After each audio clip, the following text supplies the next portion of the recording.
சிவா திருச்சிற்றம்பலம். அடியேன் இப்போ நீங்க தரிசிச்சிருக்கிறது 11ஆம் நூற்றாண்டை சேர்ந்த ஒரு ஸ்தலம், பாலீஸ்வரர் திருக்கோயில் அப்படின்னு சொல்லிட்டு திருவுரல் என்று அழைக்கப்படக்கூடிய, இதுக்கு இன்னொரு பேர் திருப்பாலூரல்ன்ற ஒரு உருவம் பேரும் இருக்கு. இன்றைய தினம் இதுக்கு பேர் தக்கோலம் என்று அழைக்கக்கூடிய ஒரு கோயில். முதலாம் ராஜேந்திர சோழனால கட்டப்பட்ட ஆலயம் இது. முதலாம் ராஜேந்திர சோழனால கட்டப்பட்ட ஆலயம்.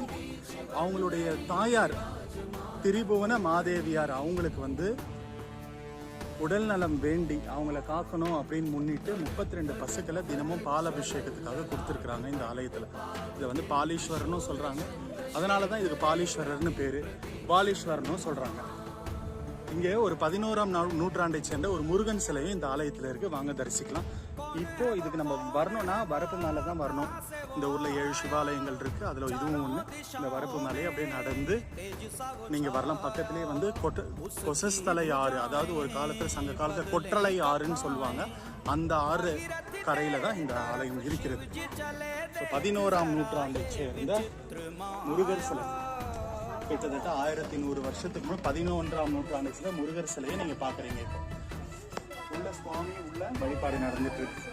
வாய்ப்பு இருக்கிறோம்.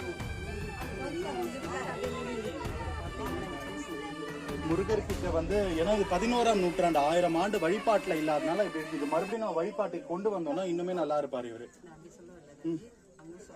அங்குச பாஸ் வேலை இல்ல. ஆமா வருவார் விரைவில். அவர்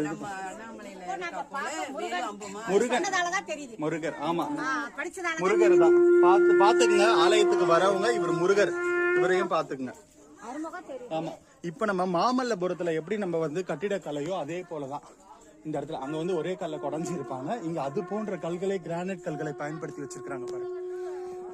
ரொம்ப ஒரு ஆர்கியாலஜிக்கல், தமிழக ஆர்கியாலஜிக்கல் டிபார்ட்மெண்ட் கீழே இந்த ஆலயம் இருக்குதுங்க.